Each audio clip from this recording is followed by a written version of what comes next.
Hi, I'm Shelley Heinrich, Senior Assistant Dean of Graduate Admissions in the Career Management Center at the SMU Cox School of Business in Dallas. You're listening to the Clear Admit podcast.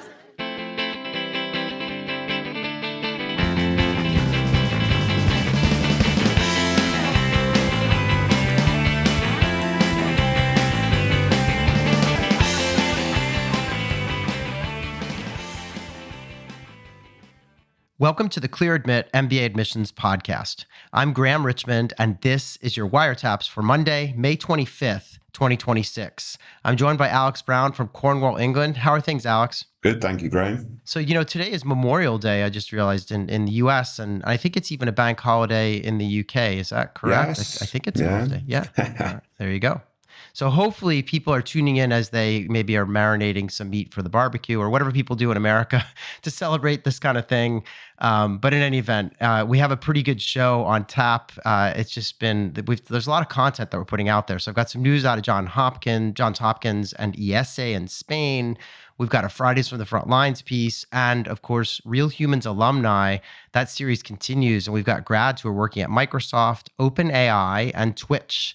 But first, Alex, anything going on the admissions front? Like, are there deadlines or decisions? I feel like I've seen some people posting about deferred enrollment results, maybe from some of the very top schools. Yeah, but some of those are still to come out in June, actually. Okay. But yeah, Stanford's scheduled to release some decisions next week. Fisher and Cox, and application deadline for Jones. So there is still some activity, and there will be over the next 2 or 3 weeks before we completely wind down this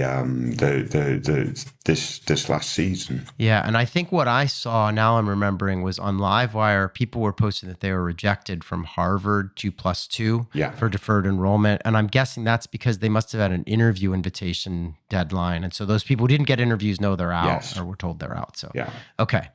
So obviously best of luck to everyone waiting on those kinds of decisions. But yeah, we are beginning to really turn that page and start to look at the next cycle, which is always exciting. And I've had a lot of fun. We just did a couple of events last week for what's called our MBA Application Overview webinar series. And so I hung out with 10 different schools over 2 nights last week.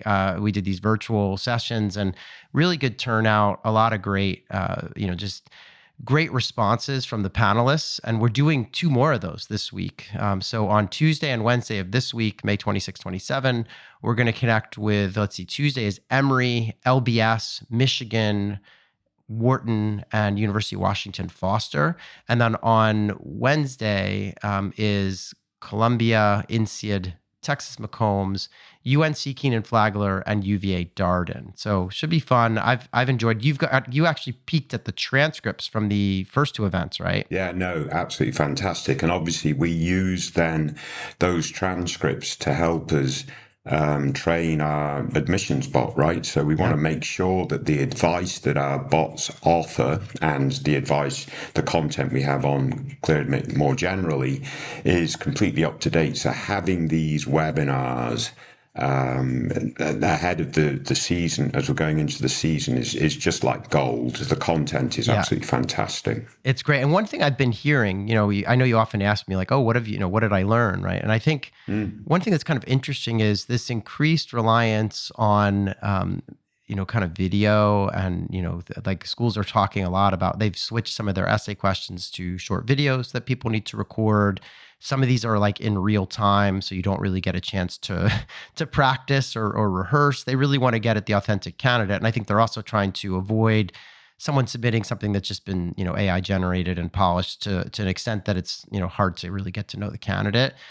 So there's some echoes of that in what the schools were saying and in terms of how their applications are going to be structured this year, which was interesting. Yeah, and I think we started to hear that conversation last season too, but certainly more so this season. And again, I'm a big believer using AI to prepare. to whether it's drafting essays, drafting ideas, content, etc., absolutely use the tools, and we have some great tools now for preparation. But you want to make sure the essays that you ultimately finalize are in your voice and your work, right? So use AI to help you with that work, but don't just completely rely on it, because that will backfire. Yeah. So in any event, join us Tuesday and Wednesday of this week at noon Eastern if you can. You can go to the website, just clearedmit.com/events, and sign up, because you do have to sign up in advance if you want to be a part of these events. But Alex, one of the things that I wanted to mention as well is that on Wednesday, I mentioned that UT Austin McCombs are joining us. And I don't know if you listened to last week's podcast, but Dennis, our producer, put a little front end kind of station ID on from Stacy Batas, who is the director of MBA Admissions at McCombs. And, she said, "Oh, this is Stacy from McCombs, and you're listening to, whatever." And he's probably done that this week too, but I haven't heard yet what he's going to put on this week, because he recorded all these things when we were down in Atlanta with all the schools. But what was funny is that, I don't know if you heard it, but Stacy, she did her station ID, and then she said, "Hi, Patrick." And then the show began. And I'm sure that many of our listeners are like, why is the admissions director at UT Austin saying, "Hi, Patrick"?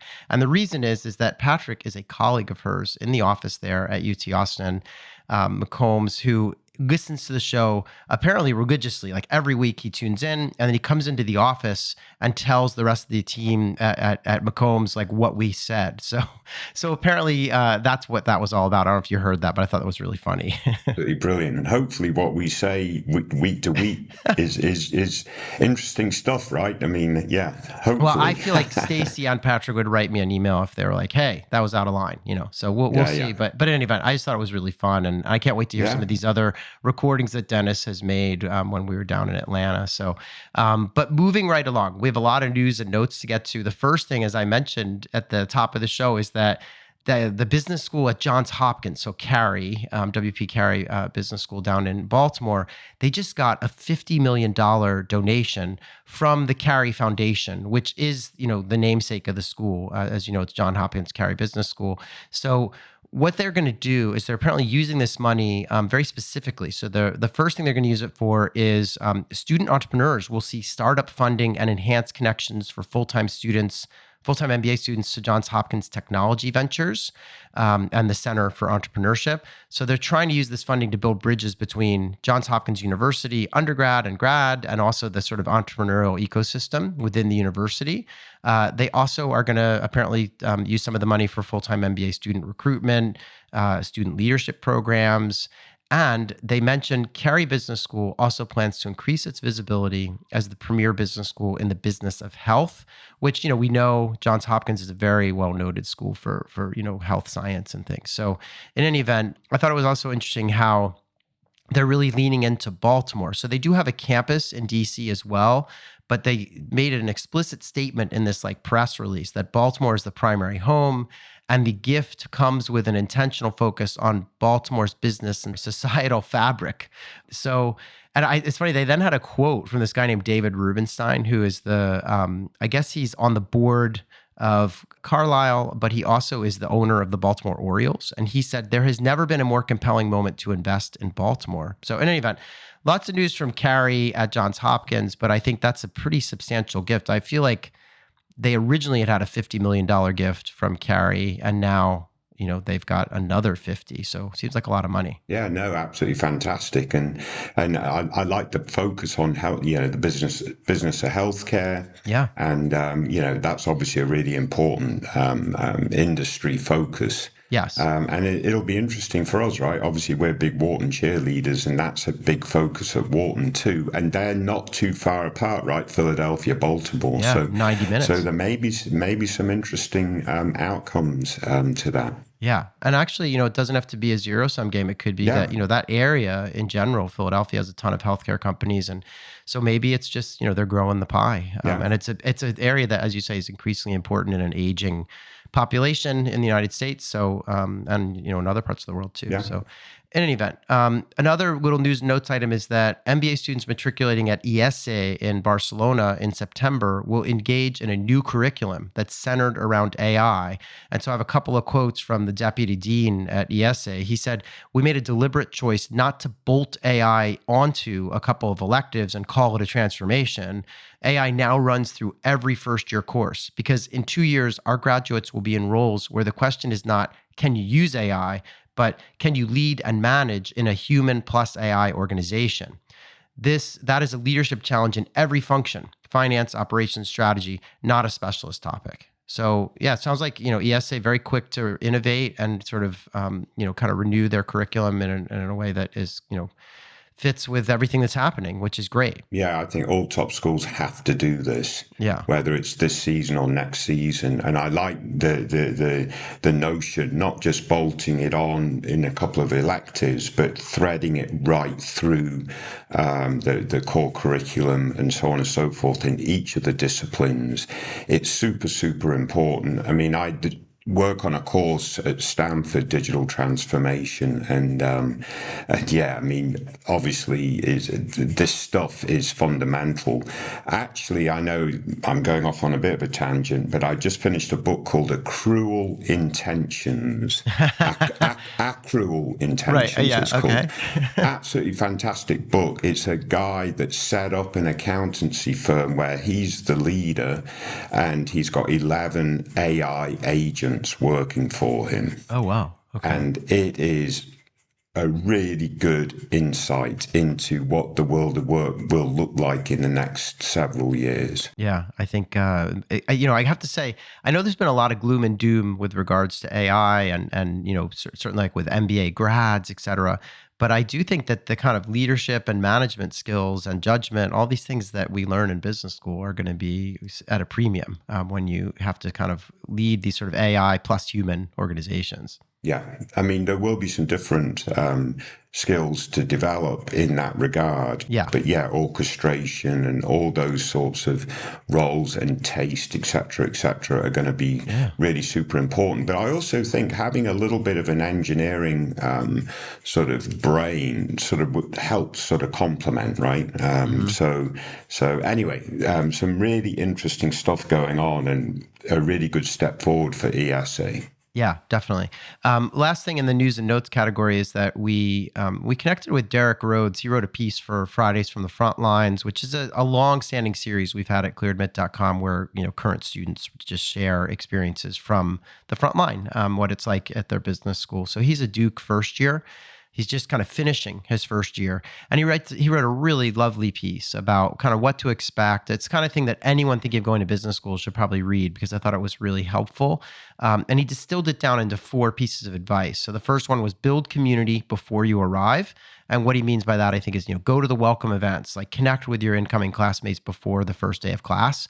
The second thing he said is lean on your support system early. He talked about how, it's just such a whirlwind of activity in business school and there are things there to support you and you need to avail yourself of those support systems. He then says, don't wait until you feel ready. And what he's referring to there is like, if you're going to just try something new or, thinking about, I don't know, taking a new elective in an area that you have know nothing about or starting a company or joining some club. He's like, don't wait till you feel ready. You're never going to really feel ready. You should just take the plunge. And that's what business school is about. And then he said, pay attention to how you show up on teams. So I guess he talked a little bit about some of the teams he was a part of and how important it is to support your classmates and vice versa.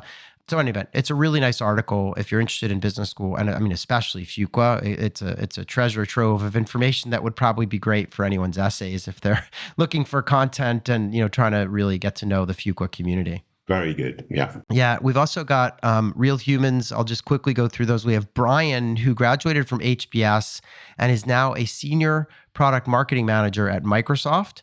Brian's 31. He's originally from New York City. He went to Vanderbilt as an undergrad and studied human and organizational development.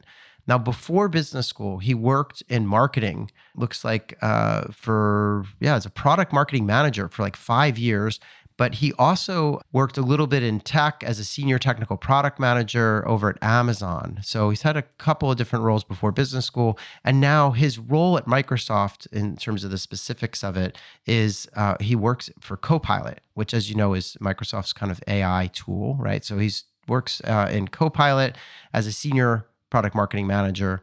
And we asked him, I thought this was so fascinating. We said, why did you go to HBS? Okay. And we asked this about every Real Humans, like we always ask them to reflect on why they chose their school. And he says, I love the case method. To me, they feel like a fun story. Even before HBS, I would often find myself looking for HBS cases on companies that I admired. I was thrilled to learn that as an HBS student, you can request a PDF of any HBS case for free. I took full advantage of this. But the bigger driver for me was something more personal. I like to look for rocket ships. To me, rocket ships are the environment, jobs, experiences, schools that take you somewhere you probably couldn't get to on your own. And I had a strong feeling that HBS would be one of those. It was. One example, I worked with Chip Berg, the former CEO of Levi's, on an independent project about the future of retail. That led to me taking Amtrak up to Freeport, Maine on a rainy spring day to interview the CEO of LL Bean and walk their flagship store with him. It was one of those experiences that just doesn't happen in normal life, and it felt very HBS in the best way.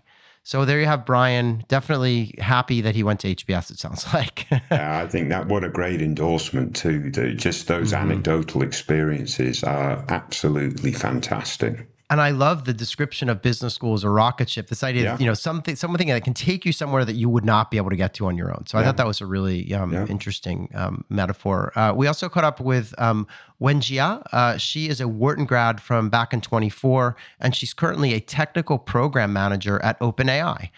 She's originally from China, but she went to undergrad at Cornell, where she studied operations research and information engineering. Obviously attended Wharton and focused on operations and entrepreneurship. She also, as part of Wharton, she pursued the dual degree with the Lauder Institute. And, so she actually selected the global track that they have within Lauder. And before business school, she worked as a consultant at Deloitte. And this is so interesting. She got into Wharton after 3 years at Deloitte, okay? But then she deferred. She's like, you know what? I need another year. And they granted her a deferral. And in that extra year, she worked in product management for TikTok. So she did a year of that and then obviously left Wharton and has been in the kind of AI universe ever since, currently with OpenAI. And we asked her as well, like, why Wharton? And she said, for me, the biggest draw was Lauder. I knew I wanted a global MBA experience, and Lauder offered something I did not really find elsewhere: an international community, the chance to travel and learn with people from very different backgrounds, and room to explore topics that were a little niche but really mattered to me. And then Wenjia also says, with regards to advice to current MBA students, she says, be good at your current job and be genuine with people. A lot of the best opportunities come from people who know your work and want to vouch for you. So anyway, I thought that was interesting. I mean, a number of thoughts from her, kind of interesting in terms of like why she went to Wharton and even her advice about, showing up at work. Yeah, no, I like that last bit of advice. It makes a lot of sense to be good at what you do, but also recognize that your opportunities are going to come through your networks and folks that know what you do and so forth. So that makes a lot of sense. And it's the first Real Humans we featured that's actually working for one of these foundation AI firms, right? So Frontier, I should say. I think that's the term that's used. Yeah. So nice to see that top MBA grads are going into some of these big frontier firms. Yeah, and the other thing I'll say is, in case our listeners don't know, the Lauder program at Wharton is like it's a joint degree, but it only exists with Wharton. Yeah. So like if you're, you have to do a Wharton MBA to get it, but it's like an add-on, and you take some extra classes, language, you do some travel, and it's meant for people who really want truly kind of international careers with a cultural element too. So in any event, that's what she pursued, and she's seems like she's having a great time at OpenAI. Our last Real Human alum from this week is Eddie. And Eddie went to Yale, graduated back in 23. He is currently a senior product manager at Twitch. He's 32. He hails from Houston, Texas, and he went to UT Austin, studied chemical engineering as an undergrad.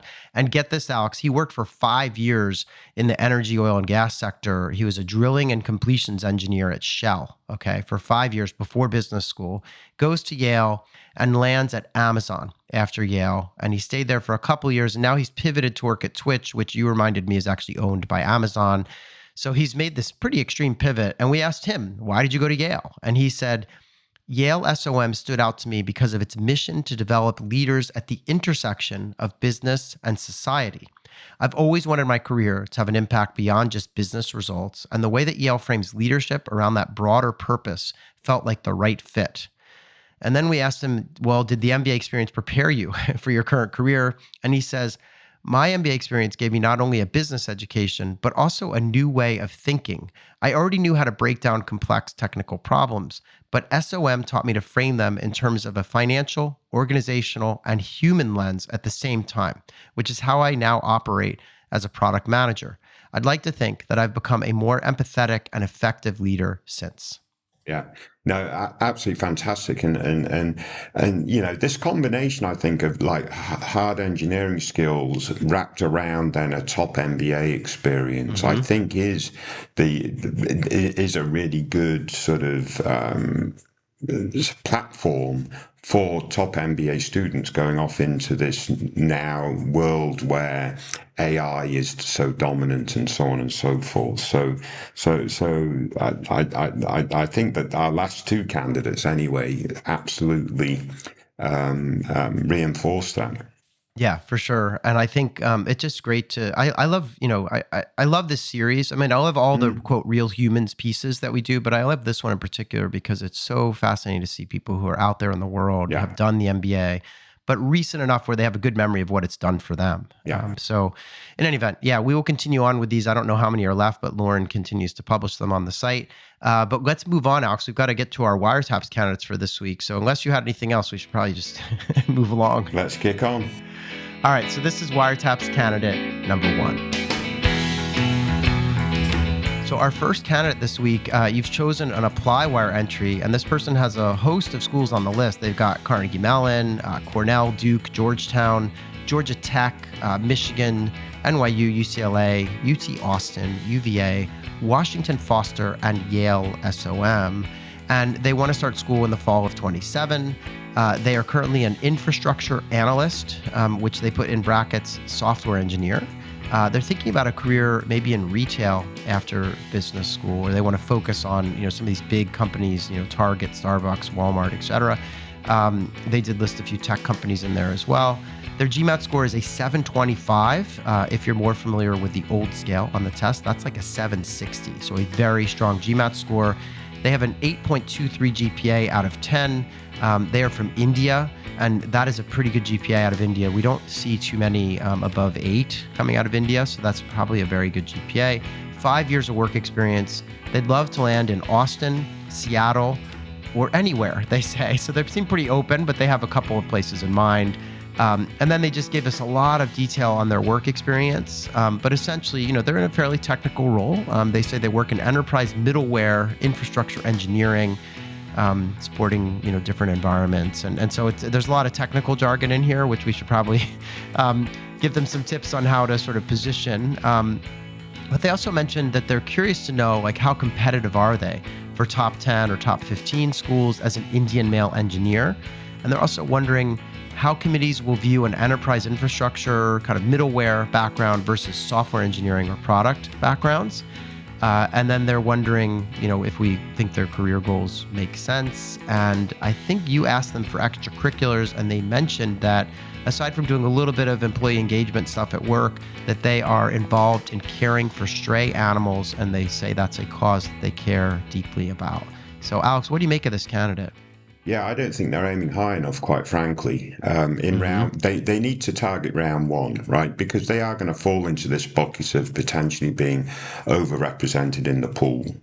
But they have really strong engineering background, I think, and if they can talk about outcomes and impact, that can help overcome some of the jargon aspect of the technical aspects of what they actually do. But what is the impact of what they do, et cetera, et cetera. And it looks like they're going to be able to do that quite well.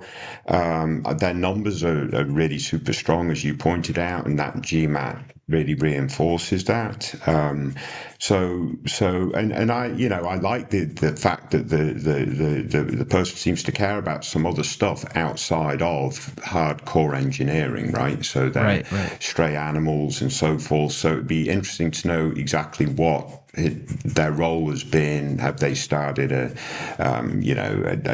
rescue home for them, or are they volunteering, or whatever they're doing in that area would be quite interesting to know. But I do think this is a sort of candidate that if they get their ducks in a row for round one, could see some opportunities at some of the schools that aren't listed on their target list, right? So looking at a couple of M7s and then mix that in with some of the target schools that they have, but go as heavy into round one as they can.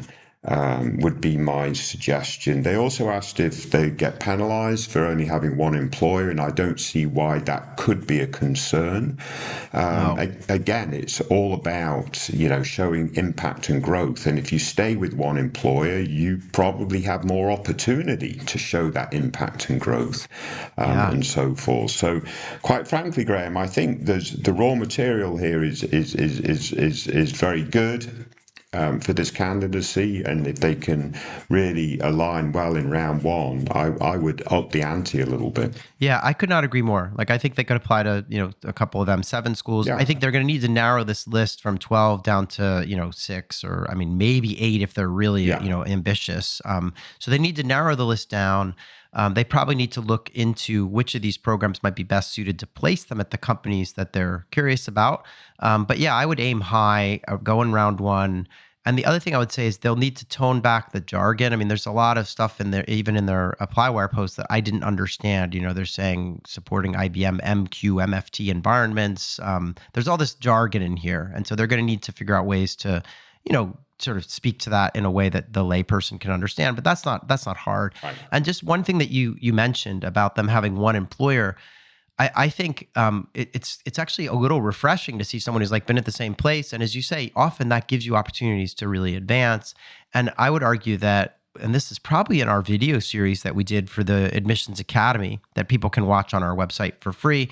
But we have a session on kind of work experience and things. And I remember we talked a little bit about how if you jump jobs every, 6 to 18 months, it's hard to kind of gain leadership responsibility and to really have impact. So, I would not be worried at all that they've been at the same firm. It's also hard to show loyalty and various other things that employers really do regard as quite important, right? Totally. So if you're being recruited out of the MBA program, you're showing one employer over 5 years. That's probably sending a good signal to the company that's about to recruit you out of the MBA. Yeah, absolutely. So in any event, I want to thank this person for sharing their profile, and just encourage them to maybe aim a little higher. They can, if they go with 6 to 8 schools, they can have a range of admissions difficulty across that group, but they should have a couple at the top end. But that is key. Make sure they keep that range.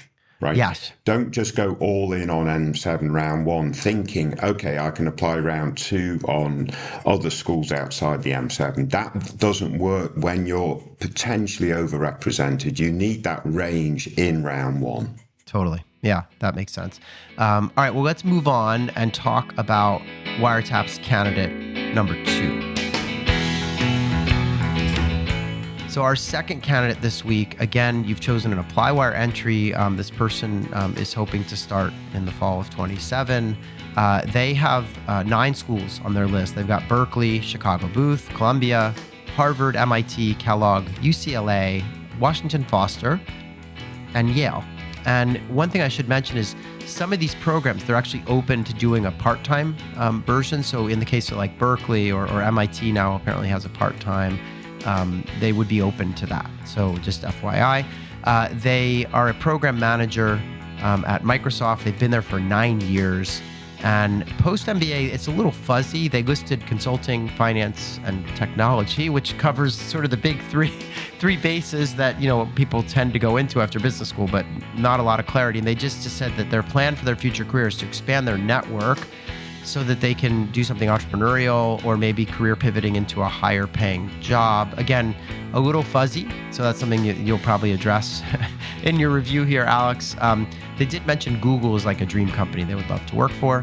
They're located in Seattle. I don't know if I already mentioned that. And they have a 3.4 GPA. They have yet to take the GMAT, but they are confident that they can get above 700 on the test. So, Alex, what do you make of this? There's a lot to unpack here. I'm curious what you think.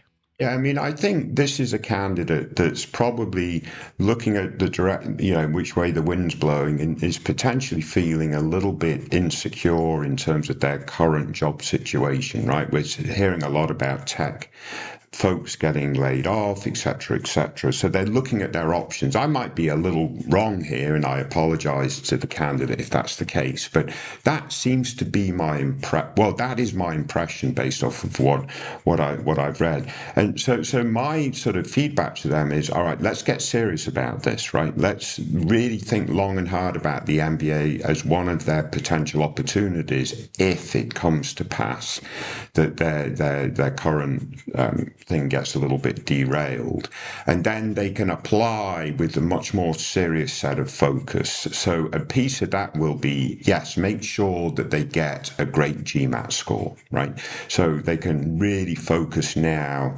hard and make sure they get the score that really reflects their intellectual capacity. They're a little concerned about their slightly lower GPA, so that's one way to mitigate it, right? If you've had 9 years of experience post that GPA and can come back with a strong GMAT, you're really helping AdCom think, well, that's not going to be a problem at all. Then the next part is their goal focus, right? They really want to narrow down and come up with a plan, an ideal plan for what they see themselves in the future, if an MBA is part of that future. So I would think long and hard about that goal focus and fine tune it. And there's no doubt they can apply to full-time and part-time, and they won't be the only candidate that's sort of hedging in this way and so forth. So they'll probably have a slightly different narrative for each of those different options, but certainly for the full-time programs, they want to get the best GMAT score that they can, and they want to really fine-tune that goal focus. Yeah, I totally agree. I mean, I think the one thing that really struck me is, on the one hand, they seem to not necessarily know, whether they should do an MBA or part-time, full-time, whether they're going to get laid off or not. But on the other hand, then they say, it would be a dream job to work at Google. And I'm kind of wondering, well, what, I would love to unpack that further. It's like, well, what do you want to do at Google? Because maybe they do have an idea of something very specific. And if they do, then that helps. That helps to think about where they should be applying. You might put some emphasis on schools on the West Coast or, near any of the Google headquarters on the East Coast, et cetera. So, they could really sort of tailor around that. But I do think that they need to take the test, like you said, and get a good score. Like you, I'm not really worried about the 3.4. It doesn't jump off the page, but it's not a red flag either. And I think they mentioned they took I think they were pre-med or something originally, and they did poorly in those classes, and that lowered their GPA. So that's an easy thing to explain in an optional essay. But the test is sort of putting your money where your mouth is, right? So if they have a great score on the test, it sort of further underlines that, this person's really more like a 3.8 candidate. They got a great test score, and they're motivated, right? So so I think there's a lot to sort of for them to do, just thinking through what they want here. But also, the only thing we didn't get, and I think you asked them for this, but they didn't respond, is what's the extracurricular sort of profile look like? What else do they do that makes them interesting? And presumably, they probably they're probably established 9 years already in Seattle. There must be things they do that are activities and things. So it'd be good to know that. I don't know. I mean, I kind of I guess they could hedge and apply to some part-time, some full-time. It's just a little tricky because I don't know, with some of these part-time programs, they're really designed for you to be in market. So they're in Seattle, so Washington Foster maybe, but yeah, some of them you can kind of just parachute in on the weekends and things. But in any event, that's up to them to decide. But I would encourage them to figure out their goals, like you said, and get to work on that test. Yeah, very good. All right, I want to thank them for submitting their profile. Let's move on and talk about Wiretap's candidate number 3. So our final candidate for this week, Alex, comes from a DecisionWire entry. And as usual, it's someone who cannot decide where to go. This person applied to Berkeley, Michigan, MIT, Stern, and Yale. They got into all of these schools, okay? And Berkeley gave them $50K. So did Yale. So they got $50,000 from both of those schools. Ross gave them $100,000. MIT Sloan $69,000. And NYU Stern takes the crown with a $195,000 scholarship. This person has a 329 on the GRE, so really good test score. Not surprising that they're getting a lot of money. Maybe there's a correlation there. They mentioned they have a corporate sustainability background, and they're interested in exploring sustainable finance or climate tech. They said, I didn't take Haas or Yale's offers, thinking I'm going to take the money at Stern for maximum flexibility post-grad with impact roles. So it sounds to me, if I could just narrow this down, Alex, it sounds to me like it's down to Stern offering them $195K and probably MIT Sloan, which is sort of the higher ranking program, offering them $69,000. They mentioned explicitly they're not considering Berkeley and Yale. I don't know what the story is with Michigan, which is offering them $100, but in any event, what do you think they should be doing here? Because there's a little bit of complex math with, there's a lot of money on the table here from Stern. Yeah, I mean, it's interesting, right? I mean, it's sort of the classic case. You can go to Stern and it's a much lower risk opportunity in terms of, financial risk. But then on the other end of the spectrum, are they taking on risk in terms of opportunity risk, right? Career risk relative to what Sloan might provide them. So I would really examine Stern very closely for their specific goals, climate tech, et cetera, and see what opportunities Stern can uncover for them, and then compare that with Sloan, and then make that hard decision. I think they're both really good opportunities, but one would argue Sloan being in the higher tier may present for them more access to climate tech, et cetera. So that's the dilemma. It's reasonably straightforward, I think, depending on where they want to have that risk on the financial side or risk on the opportunity side. Yeah, it's really interesting just because part of me, I don't know enough about the ecosystem at Sloan versus Stern when it comes to sustainable finance or climate tech specifically. So like you said, like they should do their due diligence, but it does feel from the post like they're leaning on taking the money from Stern, which would give them flexibility to take whatever job afterwards, right? So I understand that.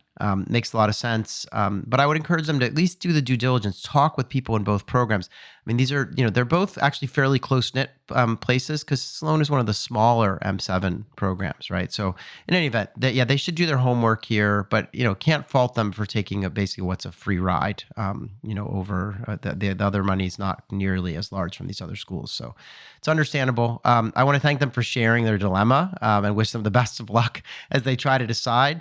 Alex, we had a lot to talk about this week, so we had a little bit of a longer show. But I did want to thank you for picking out these candidates and also just for offering a lot of your insights on the world of AI. It's been really fascinating for everyone, as we kind of navigate all this stuff. And I always appreciate your perspective on that. Well, I appreciate you listening to me. But